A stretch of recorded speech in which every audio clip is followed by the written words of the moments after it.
അവർ 3 പേരും കൂടി വേഷം മാറിയ കാസിനോയിലേക്ക് പുറപ്പെടുന്നു. ബിസിനസ്സുകാരാണ് എന്ന രീതിയിലാണ് അവർ അവിടെ ചെന്നിരിക്കുന്നത്. അവിടെ പറയേണ്ട സീക്രട്ട് കോഡും സുൽത്താൻ അവർക്ക് പറഞ്ഞു കൊടുത്തിരുന്നു. അത് പറഞ്ഞു കഴിഞ്ഞപ്പോൾ ആ ഷോപ്പിലുണ്ടായിരുന്ന ആൾ അവരെ കാസിനോയിലേക്ക് കൂട്ടിക്കൊണ്ടു പോകുന്നു. അതിന്റെ കാവൽക്കാരായി സുൽത്താനും സംഘവും അതിന് മുന്നിൽ തന്നെ ഉണ്ടായിരുന്നു. പക്ഷേ മുൻപരിചയമില്ലാത്തതുപോലെയാണ് അവർ ഇവരോട് പെരുമാറിയത്. എന്തായാലും അവർ കാസിനോയ്ക്കുള്ളിൽ കടന്നുകൂടുന്നു. അവിടെ ചൂതുകളി നടന്നുകൊണ്ടിരിക്കുകയാണ്. കുറച്ച് സമയം അവിടെ നിന്ന് വാച്ച് ചെയ്തപ്പോൾ തന്നെ കള്ളക്കളി നടക്കുന്നുണ്ട്.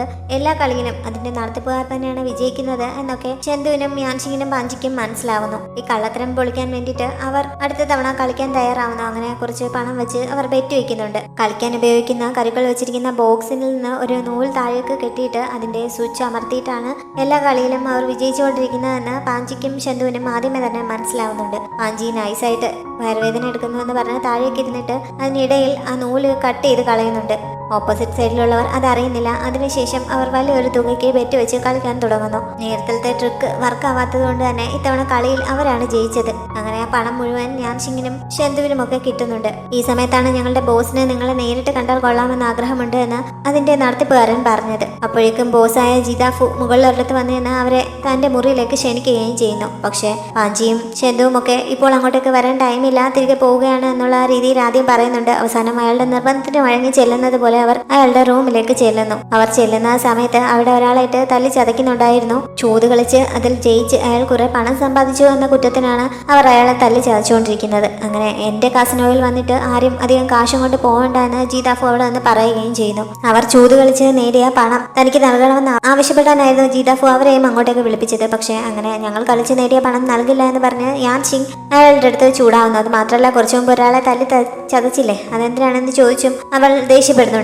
ഒന്നുകിൽ പണം തന്നിട്ട് നിങ്ങൾക്ക് ഇവിടെ നിന്ന് പോവാം, അല്ലെങ്കിൽ നിങ്ങളുടെ ശരീരത്തിന്റെ ഒരു ഭാഗം ഇവിടെ ഉപേക്ഷിച്ചിട്ട് പോവാം എന്ന് പറഞ്ഞ് ജിതാഫു അവരെ ഭീഷണിപ്പെടുത്തിക്കൊണ്ട് നിൽക്കുമ്പോഴാണ് അയാളെ കാണാനായിട്ട് ഗവർണർ മോ താഴെ എത്തിയിട്ടുണ്ടെന്ന് ഒരാൾ വന്ന് അറിയിച്ചത്. അങ്ങനെ തൽക്കാലം അവരെ വാച്ച് ചെയ്യാൻ കൂടെ ഉണ്ടായിരുന്നവരെ ഏൽപ്പിച്ചിട്ട് അയാൾ പുറത്തേക്ക് പോകുന്നു. പക്ഷെ അയാൾ പുറത്തേക്ക് ഇറങ്ങിക്കഴിഞ്ഞ സെക്കൻഡിൽ തന്നെ ഷെന്തു ആ മുറിയിലുണ്ടായിരുന്ന എല്ലാവരെയും അടിച്ച് താഴെ ഇടുന്നുണ്ട്. അപ്പോഴേക്കും ജിംഗ്ലിനും ബാക്കി സൈനികരും കൂടി അങ്ങോട്ടെത്തി അവരെല്ലാം അറസ്റ്റ് ചെയ്തുകൊണ്ട് പോകുന്നു. ജിതാഫുവിനെ അറസ്റ്റ് ചെയ്യാനായിരുന്നു ഗവർണർ മോ അവിടെ എത്തിയത്. അങ്ങനെ എന്റെ അധികാരപരിധിക്കുള്ളിൽ ഇങ്ങനെ ഒരു കാസിനോ നടത്താൻ ഞാൻ അയാളെ അനുവദിക്കില്ല എന്നൊക്കെ ഗവർണർ ചെന്തുവിന്റെയും യാൻഷിങ്ങിന്റെയും മുന്നിൽ വെച്ച് പറയുന്നുണ്ട്. പക്ഷെ കാര്യങ്ങളെല്ലാം വളരെ സിമ്പിൾ ആയിട്ട് നടക്കുന്നത് പോലെയാണ് യാൻഷിങ്ങിന് ഫീൽ ചെയ്യുന്നത്. ക്രിമിനൽ ആരാണെന്ന് കണ്ടുപിടിച്ചപ്പോഴേക്കും അയാളെ അറസ്റ്റ് ചെയ്യുകയും തടവിലാക്കുകയും ഒക്കെ ചെയ്തിരിക്കുന്നല്ലോ. ഇത്ര സ്മൂത്തായി കാര്യങ്ങൾ പോകുന്നതിൽ അവൾക്ക് എന്തൊക്കെയോ സംശയങ്ങൾ തോന്നുന്നുണ്ട്. അവളത് ഷെന്തുവിനോട് പറയുകയും ചെയ്യുന്നു. അന്ന് രാത്രി അവർ ഉറങ്ങിക്കിടക്കുന്ന സമയത്ത് പുറത്തെന്തോ വലിയ ബഹളം കേട്ടുകൊണ്ട് ഷെന്തുവും യാൻഷിങ്ങും ചാടി എഴുന്നേൽക്കുന്നു. ആരോ ക്രിമികൾ പുറത്തുണ്ട് എന്ന് മനസ്സിലായി ഷെന്തു പുറത്തേക്ക് ചെല്ലുന്നുണ്ട്. അവിടെ അടുത്തിടെയായി കൊലപാതകങ്ങളൊക്കെ നടത്തിക്കൊണ്ടിരിക്കുന്ന ഹാഫ് ഫേസ്ഡ് ഗോസ്റ്റ് ആയിരുന്നു അവിടെ വന്നത്. മാസ്ക് ധരിച്ച ഒരാളാണത്. അയാളുമായി ഷെന്തു ഫൈറ്റിംഗ് തുടങ്ങുന്നുണ്ട്.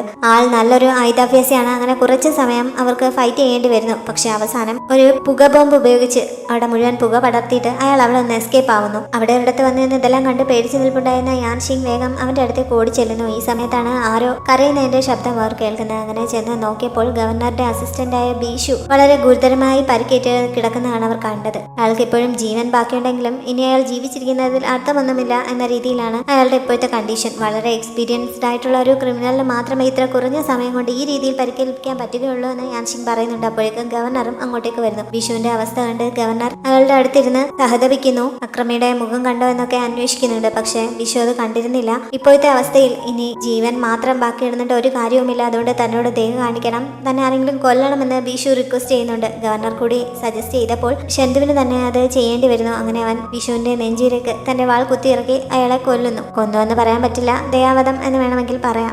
യാൻഷിങ്ങിന്റെ മുന്നിൽ വെച്ചാണല്ലോ ഇതെല്ലാം സംഭവിച്ചത്. അതുകൊണ്ട് തന്നെ അവൾ നല്ല വിഷമത്തിലാവുന്നുണ്ട്. അത് മനസ്സിലായ ഷെന്തു അവളെ ആശ്വസിപ്പിക്കാൻ ശ്രമിക്കുന്നു. ഈ സമയത്താണ് ഗവർണർ കാവൽക്കാരെ വിളിച്ചിട്ട് ഇതിനൊക്കെ കാരണക്കാരനായ ഹാഫ് ഫേസ്ഡ് ഗോസ്റ്റിനെ എത്രയും പെട്ടെന്ന് അറസ്റ്റ് ചെയ്യണം, അതുകൊണ്ട് സിറ്റിയുടെ ഗേറ്റുകൾ അടച്ചുപൂട്ടാനും സിറ്റിക്കുള്ളിൽ ശക്തമായ തിരച്ചിൽ നടത്താനും ഒക്കെ ഓർഡർ നൽകിയത്. അവരെ പറഞ്ഞയച്ച ശേഷം ഈ കൊല്ലപ്പെട്ട ബിഷുവിന്റെ കുടുംബത്തെ വിവരം അറിയിക്കുന്നതിന് വേണ്ടി അവർ താമസിക്കുന്ന മലമുകളിലേക്ക് പോവുകയാണ് എന്നും ഗവർണർ ഷെന്തുവിനോടായി അറിയിക്കുന്നു. ബിഷുവിന്റെ അച്ഛന് പ്രാവ് വളർത്തലാണ്, അതുകൊണ്ടാണ് അവർ അവിടെ ജീവിക്കുന്നത് എന്നും പറഞ്ഞിട്ടാണ് അയാൾ പോയത്.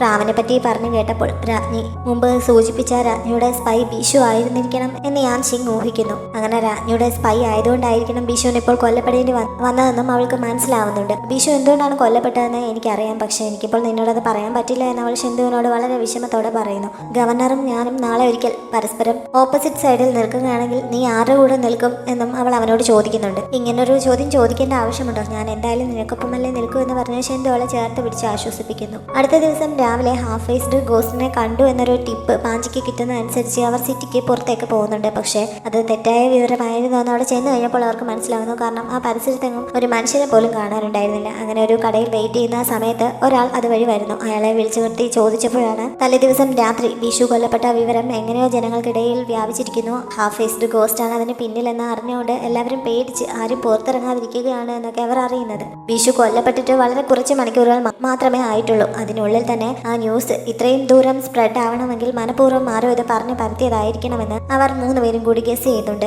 അതാരായിരിക്കും എന്നവർ ചിന്തിച്ചുകൊണ്ട് നിൽക്കുന്ന സമയത്താണ് ഒരാൾ വന്നിട്ട് സിറ്റി ഗേറ്റിൽ ഹാഫ് ഫേസ്ഡ് ഗോസ്റ്റ് കുറച്ച് ആളുകളെ ഹോസ്റ്റേജ് ആയി പിടിച്ചു വെച്ചിരിക്കുന്നു എന്ന് അറിയിക്കുന്നത്. അങ്ങനെ അവർ വേഗം അങ്ങോട്ടേക്ക് ചെല്ലുന്നു. അവർ ചെല്ലുന്ന സമയത്ത് കുറച്ച് സ്ത്രീകളെ ഗേറ്റിന് മുകളിലും അല്ലാതെ കുറച്ച് ആളുകളെ അതിന് താഴെയുമായി ഹാഫ് ഫേസ്ഡ് ഗോസ്റ്റും അയാളുടെ കൂട്ടാളികളും കൂടി പിടിച്ചു വെച്ചിരിക്കുകയാണ്. അവരെ കൊല്ലുമെന്ന് പറഞ്ഞ് ഭീഷണിപ്പെടുത്തുകൊണ്ടിരിക്കുകയുമാണ്. ഷെന്തു അവിടെ എത്തിയ പുറകിന് തന്നെ ജിംഗ്ലനും വേറെ കുറെ സൈനികരും മിനിസ്റ്റർ ഓഫ് ജസ്റ്റിസിലെ ഇൻസ്പെക്ടേഴ്സും എല്ലാം അവിടെ എത്തുന്നുണ്ട്. ഹാഫ് ഫേസ്ഡ് ഗോസ്റ്റും അവിടെ ഉണ്ട്. ദൈവത്തിനുള്ള ബലി കൊടുക്കലാണ് എന്ന് പറഞ്ഞ് അവിടെ ഉണ്ടായിരുന്ന കുറച്ച് ആളുകളെ അയാൾ ഓർഡർ നൽകിയതനുസരിച്ച് അയാളുടെ കൂട്ടാളികൾ കൊല്ലുന്നു. ബാക്കിയുള്ളവരെങ്കിലും വിട്ടയക്കാൻ ഷെന്തു അയാളോട് വിളിച്ച് പറയുന്നുണ്ട്. പക്ഷെ അയാൾ അനുസരിക്കാൻ തയ്യാറാവുന്നില്ല. അപ്പോഴേക്കും ഗവർണറും അയാളുടെ സൈനികരും കൂടി അങ്ങോട്ടേക്ക് എത്തും. എന്നെ പറ്റിയുള്ള അന്വേഷണം ഇന്നു മുതൽ അവസാനിപ്പിക്കണം, എങ്കിൽ മാത്രമേ ഇവരെയൊക്കെ വിട്ടയക്കൂ എന്നാണ് ഹാഫ് ഫേസ്ഡ് ഗോസ്റ്റ് വെച്ചിരിക്കുന്ന ഡിമാൻഡ്. പക്ഷേ അവനങ്ങനെ വിട്ടയക്കാൻ പറ്റില്ല എന്ന് പറഞ്ഞ് ഗവർണർ എതിർക്കുന്നു. ഈ സമയത്ത് അവിടെ ഉണ്ടായിരുന്ന സ്ത്രീകളെയും അയാൾ കൊല്ലാൻ ഓർഡർ നൽകുന്നുണ്ട്. പക്ഷെ പെട്ടെന്ന് ഷെന്തുവിന്റെ ബുദ്ധിപൂർവമായ ഇടപെടൽ കാരണം അവർക്ക് ജീവൻ രക്ഷിക്കാൻ സാധിക്കുന്നു. ഈ ഒരു ഗ്യാപ്പിൽ സിറ്റി ഗേറ്റ് എല്ലാം അടച്ചു പൂട്ടിയിട്ട് ആരും രക്ഷപ്പെടാതിരിക്കുന്ന വിധത്തിൽ അമ്പുകൾ ചെയ്യാൻ ഗവർണർ ഓർഡർ നൽകുന്നു. സിറ്റി ഗേറ്റിന് മുകളിൽ നിന്നാണല്ലോ അവർ ആരോ ഇത് വിട്ടുകൊണ്ടിരിക്കുന്നത്. അതുകൊണ്ട് തന്നെ താഴെ ഉണ്ടായിരുന്ന മിക്കവാറും ആളുകളെല്ലാം കൊല്ലപ്പെടുന്നു. അതിൽ ശത്രുക്കളും അവിടുത്തെ ഓഫീസേഴ്സും എല്ലാം ഉൾപ്പെടുന്നുണ്ട്. ഷെന്തുവും യാൻഷിങ്ങും പാഞ്ചിയും എല്ലാം ഒരിടത്തായി ഒളിച്ച് തൽക്കാലം അമ്പുകളിൽ നിന്ന് രക്ഷപ്പെടുന്നുണ്ട്. പക്ഷേ അവർ മറ്റൊരു ഭാഗത്തേക്ക് ഓടുന്നതിനിടയിൽ യാൻഷിങ്ങിനെ ലക്ഷ്യമാക്കി ഹാഫ് ഫേസ്ഡ് ഗോസ്റ്റ് ഒരായുധം എറിയുന്നുണ്ട്. തിരിഞ്ഞു നോക്കിയ പാഞ്ചി ഇത് കാണാനിടയാവുന്നു. അങ്ങനെ അവളെ പ്രൊട്ടക്ട് ചെയ്യാൻ അവൻ അവൾക്ക് മുന്നിൽ കയറുന്നുണ്ട്. അവന് കേൾക്കുകയും ചെയ്യുന്നു. ഈ അമ്പെയ്ത്ത് മതിയാക്കാൻ ഷെന്തു ഗവർണറോട് വിളിച്ച് പറയുന്നുണ്ടെങ്കിലും ഹാഫ് ഫേസ്ഡ് ഗോസ്റ്റിനെ കൊല്ലാനെന്ന രീതിയിൽ അയാൾ അത് മതിയാക്കാൻ തയ്യാറാവുന്നില്ല. പാഞ്ചിക്ക് മുറിവേറ്റ ആയുധത്തിൽ വിഷം പുരട്ടിയിരുന്നുവെന്ന് യാൻഷിങ്ങിന് മനസ്സിലാവുന്നുണ്ട്. അവൾ കൈവശമുണ്ടായിരുന്ന ഒരു മരുന്നെടുത്ത് മുറിവിൽ പുരട്ടുന്നു. അവിടെ നിന്ന് പുറത്തു പോകണമെങ്കിലും ഗവർണർ ഈ അമ്പെയ്ത്ത് അവസാനിപ്പിച്ചാലല്ലേ പറ്റുകയുള്ളൂ. അതുകൊണ്ട് അവരോട് അവിടെ തന്നെ ഇരിക്കാൻ പറഞ്ഞിട്ട് ഷെന്തു ഗവർണറോട് സംസാരിക്കാനായി മുകളിലേക്ക് പോകുന്നു. ഈ സമയത്ത് പാഞ്ചിയുടെ ബോധം നഷ്ടപ്പെടുന്നുണ്ട്. ഈ അമ്പെയ്ത്ത് നിർത്തുന്നതിന് വേണ്ടിയിട്ട് ഷെന്തുവിന് ഗവർണറെ ഭീഷണിപ്പെടുത്തേണ്ടി തന്നെ വരുന്നുണ്ട്. അവൻ തന്റെ ആയുധം അയാളുടെ കഴുത്തിൽ വെച്ച് ഇത് നിർത്തിയില്ലെങ്കിൽ അയാളെ കൊല്ലുമെന്ന് പറഞ്ഞ് ഭീഷണിപ്പെടുത്തുന്നു. എന്നിട്ടൊന്നും അയാൾ പിന്മാറാൻ തയ്യാറാവുന്നില്ല. അവസാനം അയാളുടെ സഹോദരിയുടെ പേര് പറഞ്ഞപ്പോഴാണ് തൽക്കാലം മതിയാക്കാൻ അയാൾ സമ്മതിക്കുന്നത്. അങ്ങനെ അയാൾ അമ്പെയ്ത്ത് നിർത്താൻ ഓർഡർ കൊടുക്കുന്നുണ്ട്. പക്ഷേ ഈ സമയത്ത് യാൻഷിങ്ങിന്റെ കൈവശമുള്ള വിസിലിന്റെ ഒച്ച ഷെന്തു കേൾക്കുന്നു. അവളെ ആരോ തട്ടിക്കൊണ്ട് പോവുകയായിരുന്നു. അതിനു മുമ്പ് ഷെന്തുവിനെ വിവരം അറിയിക്കുന്നതിന് വേണ്ടിയിട്ട് അവൾ അത് ഊതിയതാണ്. പക്ഷെ കുറച്ച് മുന്നോട്ട് പോയപ്പോൾ അത് അവളുടെ കയ്യിൽ നിന്ന് താഴെ വീണ് പോവുകയും ചെയ്യുന്നുണ്ട്. ഷെന്തു ശബ്ദം കേട്ടിടത്ത് എത്തിയപ്പോഴേക്കും അവളെ കാണാനുണ്ടായിരുന്നില്ല. യാൻഷിക് നേരത്തെ ഇരിപ്പുണ്ടായിരുന്ന സ്ഥലത്ത് നിന്ന് ഒരു ചെറിയ തുണിക്കഷ്ണവും കുറച്ചപ്പുറത്തായി ആ വിസിലും ഷെന്തു കണ്ടെടുക്കുന്നുണ്ട്. തട്ടിക്കൊണ്ടുപോയ സമയത്ത് യാൻഷിങ് അബോധാവസ്ഥയിലായിരുന്നു. പിന്നീട് അവൾ കണ്ണു തുറക്കുമ്പോൾ ഉണ്ടായിരുന്ന സ്ഥലം ഹുവോ സെക്ടറിന്റെ ആസ്ഥാനമാണ് എന്ന് അവൾക്ക് മനസ്സിലാവുന്നു. അവിടെ മുഖംമൂടി ധരിച്ച ഒരാൾ നിൽപ്പുണ്ടായിരുന്നു. അയാളാണ് ഹാഫ് ഫേസ്ഡ് ഗോസ്റ്റ്. അവളുടെ മുന്നിലേക്ക് വന്ന അയാൾ മുഖംമൂടി മാറ്റുന്നു. അപ്പോഴാണ് അത് ജിതാഫു ആണ് എന്ന് അവൾ അറിയുന്നത്. മുമ്പത്തെ ആ കാസിനോവയുടെ ഒക്കെ ഓണർ അയാളായിരുന്നല്ലോ. അയാൾ തന്നെ ആയിരുന്നു ഇതിനു മുമ്പ് നടന്ന കൊലപാതകങ്ങളെല്ലാം നടത്തിയെന്ന് അവൾക്ക് മനസ്സിലാവുന്നുണ്ട്. അവളത് ചോദിച്ചപ്പോൾ അയാൾ നിഷേധിക്കുന്നുമില്ല. എന്തിനാണ് ഇങ്ങനെയൊക്കെ ചെയ്യുന്നതെന്ന് യാൻഷിങ് അന്വേഷിക്കുന്നുണ്ട്. അയാളുടെ വേണ്ടപ്പെട്ട ആരോ കൊല്ലപ്പെട്ടിരിക്കുന്നു. അയാളെ തിരികെ ജീവിതത്തിലേക്ക് കൊണ്ടുവരാൻ സാധിക്കുമെന്ന് ഹുവോ സെക്ടറിലുള്ളവർ അയാളെ പറഞ്ഞ് വിശ്വസിപ്പിച്ചിരിക്കുകയാണ്. അതിന് വേണ്ടിയിട്ടാണ് അയാൾ ഇങ്ങനെയൊക്കെ ചെയ്യുന്നത്. അങ്ങനെ മരിച്ചുപോയവരെ തിരിച്ചു കൊണ്ടുവരാൻ കഴിയില്ല എന്ന് യാൻഷിങ് അയാളോട് പറയുന്നുണ്ടെങ്കിലും അയാൾ അതൊന്നും ഉൾക്കൊള്ളാൻ തയ്യാറാവാതെ അവളെ കൊല്ലാൻ ഒരുങ്ങുന്നു. ഈ സമയത്ത് ഷെന്തു അവിടെ എത്തി അവളെ രക്ഷപ്പെടുത്തുന്നുണ്ട്. പക്ഷേ ഷെന്തുവിന് അവളെ രക്ഷപ്പെടുത്തുന്നതിനിടയിൽ ജിതാഫുവിനെ ഉപദ്രവിക്കാൻ സാധിക്കുന്നില്ല. അങ്ങനെ അയാൾ അവിടുന്ന് എസ്കേപ്പ് ആവുന്നുണ്ട്. പോകുന്നതിന് മുമ്പ് ആ മുറിയിലുണ്ടായിരുന്ന വിളക്കുകളെല്ലാം അണച്ചിട്ടായിരുന്നു ജിതാഫു പോയത്. ഷെന്തുവിന് ഇരുട്ടത്ത് കണ്ണു കാണില്ല എന്നുള്ള കാര്യം അയാൾക്ക് അറിയാമെന്ന് വ്യക്തം. എന്തായാലും യാൻഷിങ് കിടക്കുന്ന സ്ഥലത്ത് കുറച്ച് വെളിച്ചമുണ്ടായിരുന്നത് കൊണ്ട് ഷെന്തു അവളുടെ അടുത്തേക്ക് ചെല്ലുന്നു. അവൻ എങ്ങനെയാണ് അവിടെ കണ്ടെത്തിയതെന്ന് അവൾ അന്വേഷിക്കുന്നു. അവൾ ഇരുന്നിരുന്ന സ്ഥലത്ത് നിന്ന് അവനൊരു ചെറിയ തുണി കഷ്ണം കിട്ടിയിരുന്നല്ലോ. അത് ശരിക്കും ജിതാഫുവിൻ്റെതായിരുന്നു. അതിൽ മരുന്നിന്റെ നല്ല സ്മെല്ലുണ്ടായിരുന്നു. ഈ സിറ്റിയിൽ ഏറ്റവും കൂടുതൽ മരുന്ന് ശേഖരിച്ചു വെച്ചിരിക്കുന്ന സ്ഥലത്തെ കുറിച്ച് അവന് നേരത്തെ തന്നെ അറിയാമായിരുന്നു. ആ സ്ഥലം ആർക്കും യാതൊരു സംശയം തോന്നാത്ത രീതിയിലുള്ളതായിരുന്നു. അതുകൊണ്ട് തന്നെ അവിടേക്കായിരിക്കും കൊണ്ടുപോയതെന്ന് ഊഹിച്ചാണ് അവൻ അങ്ങോട്ടേക്ക് വന്നത്. അവർ അവിടെ നിന്ന് തിരികെ പോകാൻ തുടങ്ങുമ്പോഴാണ് അവർക്ക് ചുറ്റും 100 കണക്കിന് പാമ്പുകൾ ഇഴഞ്ഞു വരാൻ തുടങ്ങിയത്. 4 ഭാഗത്ത് നിന്നും പാമ്പുകൾ ഇഴഞ്ഞു വന്നുകൊണ്ടിരിക്കുകയാണ്. രണ്ടുപേരും കൂടി പുറകിലേക്ക് നീങ്ങുന്നതിനിടയിൽ പുറകിൽ നിന്ന് ഒരെണ്ണം അവരെ അറ്റാക്ക് ചെയ്യാനായി തുടങ്ങുന്നു. യാൻഷിങ് പെട്ടെന്ന് ഷെന്തുവിനെ പ്രൊട്ടക്ട് ചെയ്തുകൊണ്ട് അവനെ കവർ ചെയ്യാൻ ശ്രമിക്കുന്നുണ്ട്. പക്ഷെ ഷെന്തു വേഗം അവൾക്ക് മുന്നിലേക്ക് വന്ന് തന്റെ വാളുകൊണ്ട് അതിനെ വെട്ടി എറിഞ്ഞിട്ട് അവളെയും പൊക്കിയെടുത്തുകൊണ്ട് അവിടെ നിന്ന് രക്ഷപ്പെടുന്നു.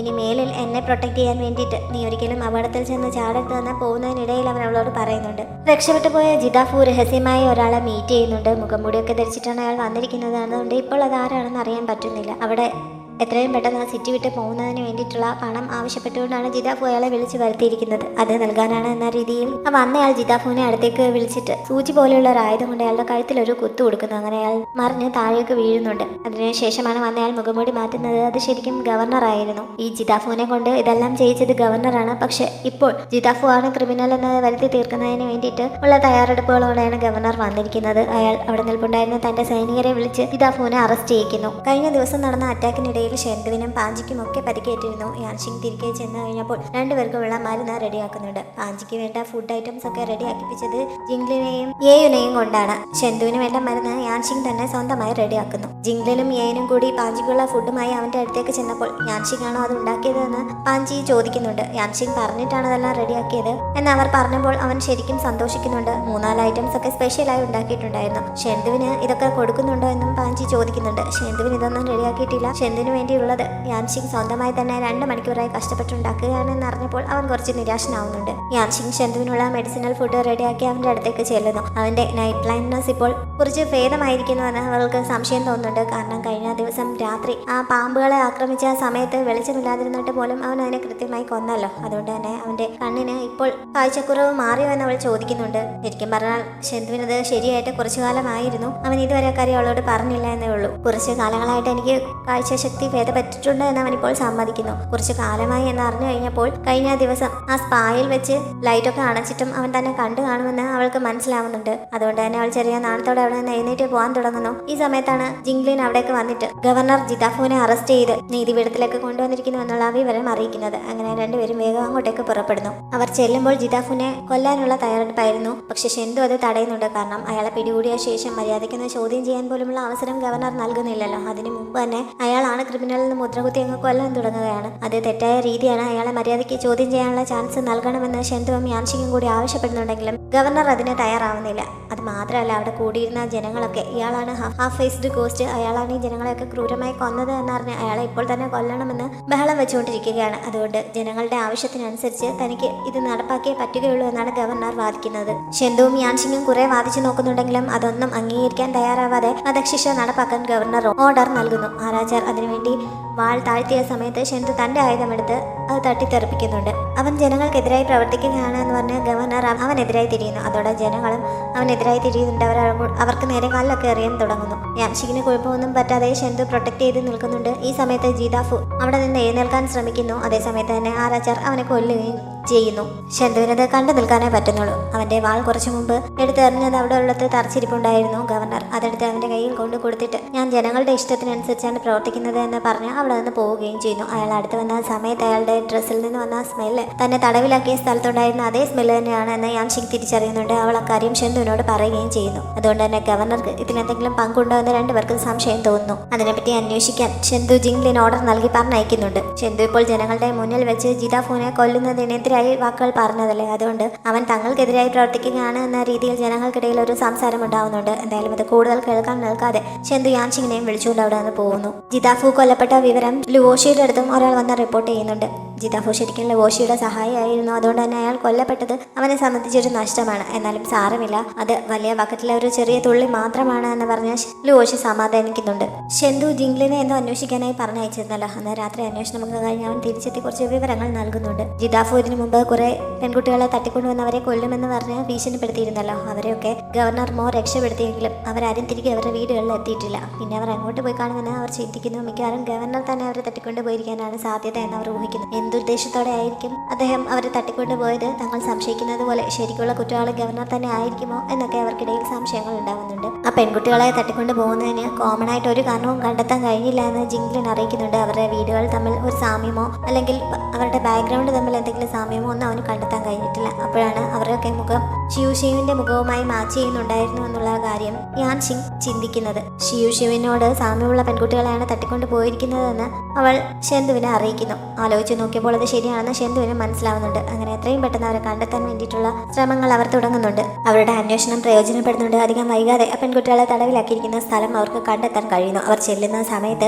ഗവർണർ അവരെ ബലി കൊടുക്കാനുള്ള തയ്യാറെടുപ്പിലായിരുന്നു. മുമ്പ് ദാസിപുരയിൽ വെച്ച് ഷിയു എന്ന ദാസിയെ യാൻഷിൻ കണ്ടിട്ടുണ്ടായിരുന്നല്ലോ. ആ പെൺകുട്ടിയും അവിടെ ഉണ്ടായിരുന്നു. അവളുടെ ശരീരത്തിലേക്ക് ശരിക്കുള്ള ഷിയുവിന്റെ സോൾ തിരികെ കൊണ്ടുവരാൻ കഴിയുമെന്നുള്ള പ്രതീക്ഷയിലായിരുന്നു ഗവർണർ ഇതൊക്കെ കാണിച്ചു കൂട്ടിയത്. തക്ക സമയത്ത് ഷെൻഡുവും യാൻഷിങ്ങും ഒക്കെ അവിടെ എത്തി ബാക്കിയുള്ള പെൺകുട്ടികളെ എല്ലാം രക്ഷപ്പെടുത്തുന്നുണ്ട്. അവർ ഇടപെട്ടതുകൊണ്ടാണ് തന്റെ ഈ കർമ്മം മുടങ്ങിപ്പോയത്. അതുകൊണ്ടാണ് തന്റെ ഷിയു തിരികെ വരാത്തതെന്ന് പറഞ്ഞ് ഗവർണർ ആകെ വയലന്റ് ആവുന്നു. അയാളുടെ മനോനില ഏകദേശം തെറ്റുന്ന അവസ്ഥയിലാണ് എന്ന് യാൻഷിങ്ങിനെ മനസ്സിലാവുന്നുണ്ട്. മരിച്ചുപോയവരെ ഒരിക്കലും തിരികെ കൊണ്ടുവരാൻ സാധിക്കില്ല എന്നൊക്കെ ഷെൻഡു അയാളോട് പറഞ്ഞു നോക്കുന്നുണ്ടെങ്കിലും അയാൾ അതൊന്നും ഉൾക്കൊള്ളാൻ തയ്യാറാവുന്നില്ല. പിന്നീടാണ് ഷിയുവിന് സംഭവിച്ച അപകടം കാരണമാണ് അയാൾ ഇങ്ങനെയൊക്കെ കാണിച്ചു കൂട്ടുന്നതെന്ന് അയാൾ പറയുന്നത്. ഷിയു അസുഖം വന്ന് മരിച്ചു എന്നാണല്ലോ എല്ലാവരും കരുതിയിരിക്കുന്നത്. ശരിക്കും എന്താണ് സംഭവിച്ചതെന്ന് ഗവർണർ അവരോട് പറയുന്നു. ഈ സിറ്റിയിലേക്ക് ഗവർണർ ട്രാൻസ്ഫർ ആയപ്പോൾ ഷിയുവിനെയും കൂട്ടിയാണ് അയാൾ ഇങ്ങോട്ടേക്ക് വന്നത്. അവർ വരുന്ന വഴിയിൽ തന്നെ കുറച്ച് ആളുകൾ പട്ടിണി കാരണം അവരെ തടഞ്ഞു നിർത്തി അവരുടെ വണ്ടിയിലുണ്ടായിരുന്ന ഫുഡ് തട്ടിയെടുക്കാൻ ശ്രമിക്കുന്നുണ്ടായിരുന്നു. കാര്യം അറിഞ്ഞു കഴിഞ്ഞപ്പോൾ തങ്ങൾ കൊണ്ടുവന്നിരിക്കുന്ന ഫുഡിന്റെ കുറച്ച് പങ്ക് അവർക്ക് വിതരണം ചെയ്യാൻ ഷിയു തന്നെ ഗവർണറോട് പറയുന്നു. അങ്ങനെ അദ്ദേഹം അതിനെ സമ്മതിക്കുന്നുണ്ട്.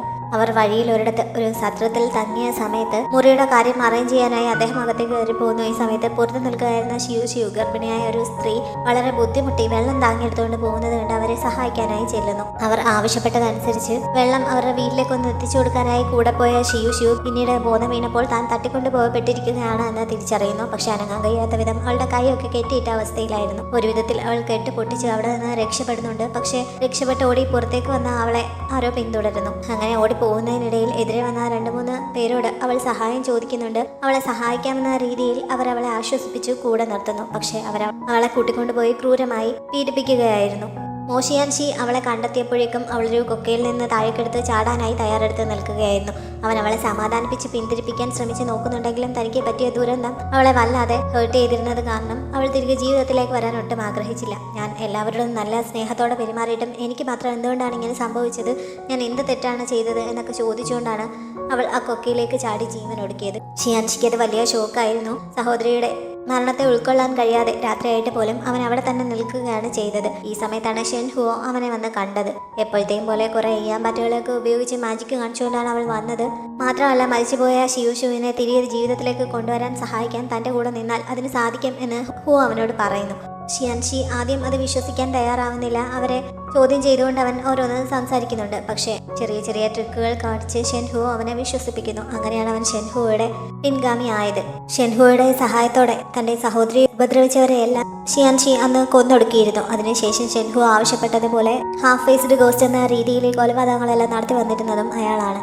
എല്ലാം അറിഞ്ഞു കഴിഞ്ഞപ്പോൾ അയാൾ പറയുന്നത് പോലെ ഒരിക്കലും മരിച്ചുപോയവരെ തിരികെ ജീവിതത്തിലേക്ക് കൊണ്ടുവരാൻ സാധിക്കില്ല എന്ന് ഷെൻഹുവും യാൻഷിയും കൂടി പറഞ്ഞു നോക്കുന്നുണ്ടെങ്കിലും അതൊന്നും ഉൾക്കൊള്ളാനുള്ള മാനസികാവസ്ഥയിലായിരുന്നില്ല അയാൾ. അയാളുടെ സഹോദരിയെ ഉപദ്രവിച്ചവരെ ശിക്ഷിക്കേണ്ടത് ആവശ്യം തന്നെയാണ്. പക്ഷേ ഈ പാവപ്പെട്ട സ്ത്രീകളൊക്കെ എന്ത് ചെയ്തു, എന്തിനാണ് ഇവരോട് ക്രൂരത കാണിക്കുന്നതെന്നും ഷെൻഡു അയാളോട് ചോദിക്കുന്നുണ്ട്. ഇങ്ങനെ നിരപരാധികളായ കുറെ പേരെ കൊന്നിട്ട് ഷിയുവിനെ തിരികെ കൊണ്ടുവന്നാൽ തന്നെ അവൾ ഇത് ഉൾക്കൊള്ളാൻ തയ്യാറാവുമെന്ന് എനിക്ക് തോന്നുന്നുണ്ടോ എന്നും അവൻ ചോദിക്കുന്നുണ്ട്. പക്ഷെ അതുകൊണ്ടൊന്നും അയാളുടെ മനസ്സ് മാറ്റാൻ പറ്റുന്നില്ല. അങ്ങനെ അവസാനം ഷെൻഡുവിനെ അയാളെ അറസ്റ്റ് ചെയ്യേണ്ടി വരുന്നിടത്ത് ഈ എപ്പിസോഡ് അവസാനിക്കും.